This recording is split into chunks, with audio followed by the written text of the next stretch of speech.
ரொம்பவே சூப்பரான கேரட் பொரியல் தான் எப்படி சிம்பிளாக சட்டுன்னு 5 நிமிஷத்துக்குள்ளே ரெடி பண்ணுறது அப்படிங்கிறது தான் இந்த வீடியோவில் பார்க்க போகிறோம். இந்த பொரியலுக்கு அதிகமாக எண்ணெயெல்லாம் செலவாகாது. 1 ஸ்பூன் அளவு எண்ணெய் இருந்தாலே போதும். வெறும் கேரட், பச்சை மிளகாய், தேங்காய் பூ, வெங்காயம் இது மட்டும் போதுங்க. எக்ஸ்ட்ரா உப்பு, அவ்வளோதான். இதை மட்டுமே வச்சு ரொம்ப சூப்பரான டேஸ்ட்டான கேரட் பொரியல் தான் எப்படி செய்கிறது அப்படிங்கிறத இன்றைக்கி இந்த வீடியோவில் பார்க்க போகிறோம். வீடியோ முழுவதும் ஸ்கிப் பண்ணாமல் பாருங்கள். இது வரைக்கும் நம்ம சேனலை சப்ஸ்கிரைப் பண்ணாதாங்க சப்ஸ்கிரைப் பண்ணிக்கோங்க. அப்படியே பக்கத்தில் இருக்க பெல் ஐக்கானை கிளிக் பண்ணிக்கோங்க. அப்போ தான் நான் தினம் அப்லோட் பண்ணுற வீடியோ உங்களுக்கு நோட்டிஃபிகேஷனாக வரும். வாங்க வீடியோக்குள்ளே போய் பார்க்கலாம். Welcome to MS cooking 69 channel. இன்றைக்கி கேரட் பொரியல் தான் எப்படி செய்கிறது அப்படிங்கிறது இந்த வீடியோவில் பார்க்க போகிறோம். அதுக்கு ஃபஸ்ட்டு ஒரு வானொலி அடுப்பில் வச்சு அது நல்ல சூடேறினதும் தேவையான அளவு எண்ணெய் சேர்த்துக்கலாம். எண்ணெய் நல்லா காஞ்சதும் கடுகு, உளுந்தம்பருப்பு சேர்த்துக்கலாம்.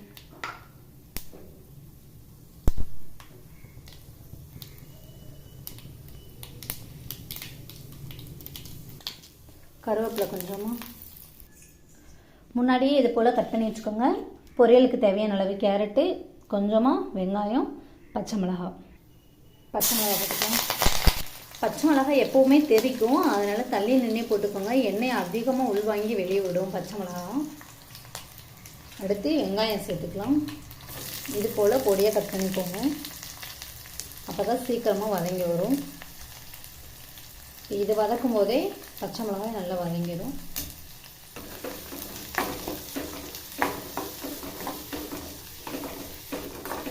மீடியமாக நெருப்பு வச்சு நல்லா வதக்கிக்கலாம்.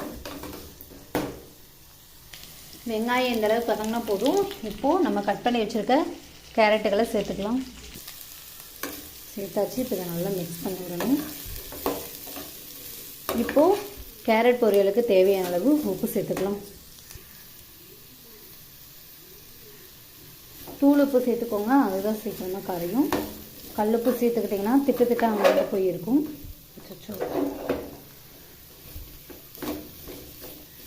கேரட் நம்ம சாம்பாரில் சேர்த்து சாப்பிடும்போது அது அதிகமாக நம்ம விரும்பி சாப்பிட மாட்டோம். சாம்பாரில் இருக்கும்போது இது மாதிரி பொரியல் வச்சு சாப்பிடும்போது எல்லாருக்குமே பிடிச்சமான ஒரு பொரியலாகவும் இருக்கும். கேரட் அதிகமாக எண்ணெய் பிடிக்காது, ஒரு குறிப்பு நீங்கள் தெரிஞ்சுக்கோங்க.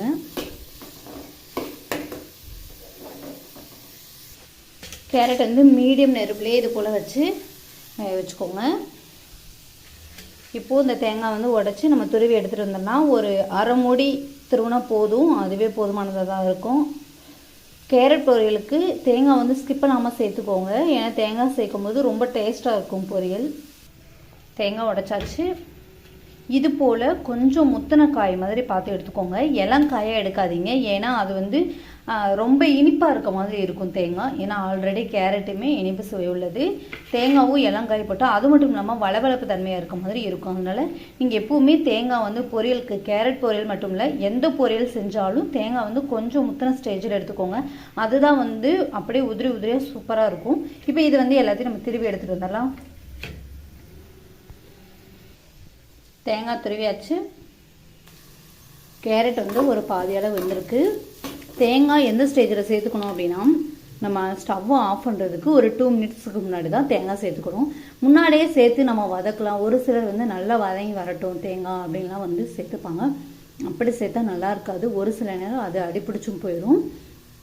அதனால நீங்கள் எப்போவுமே எந்த பொரியலுக்குமே தேங்காய் சேர்க்கிறதா இருந்தால், அதாவது அரைச்சி ஊற்றுவாங்க ஒரு சிலர். அப்படி அரைச்சி ஊற்றுனா ஒரு இறக்குறதுக்கு ஒரு 10 நிமிஷம் முன்னாடி சேர்த்துக்கலாம். ஆனால் நம்ம திருப்பி போடும்போது இறக்குறதுக்கு ஒரு 2 நிமிஷம் முன்னாடி தான். அந்த ஹீட்லேயே வதக்கினாலுமே போதும் தான் தேங்காய். ஒரு சிலர் என்ன பண்ணுவாங்க அப்படின்னா இறக்கி வச்சதுக்கப்புறம் கூட சேர்த்துப்பாங்க, அதுவும் நல்லதான். ஆக மொத்தம் தேங்காய் மட்டும் கருக விடாமல் சேர்த்துக்கிட்டால் பொரியல் நல்லா ஹை டேஸ்ட்டாக வரும். கேரட் வெந்துருச்சு. இந்த அளவுக்கு வெந்தால் போதும், அந்த ஸ்ட்ரக்சர் தெரிகிற அளவுக்கு. ரொம்ப குழைய விட வேணாம், இதுதான் நார்மலான ஸ்டேஜ். இப்போது தேங்காய் பூ சேர்த்துக்கலாம். அடுப்பு சிம்மில் வச்சு நல்லா கிளறி கொடுப்போம்.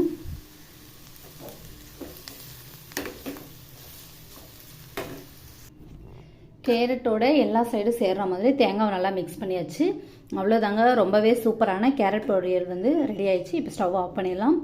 உங்களுக்கு இந்த வீடியோ பிடிச்சிருக்கும் அப்படின்னு நினைக்கிறேன். பிடிச்சிருந்தா உங்களோட விருப்பத்தை லைக் பண்ணி தெரிவிங்க. இது வரைக்கும் நம்ம சேனலை சப்ஸ்கிரைப் பண்ணாதவங்க சப்ஸ்கிரைப் பண்ணிக்கோங்க. அப்படியே பக்கத்தில் இருக்க பெல் ஐக்கானை கிளிக் பண்ணிக்கோங்க. அப்போ தான் நான் தினம் அப்லோட் பண்ணுற வீடியோ உங்களுக்கு நோட்டிஃபிகேஷனாக வரும்.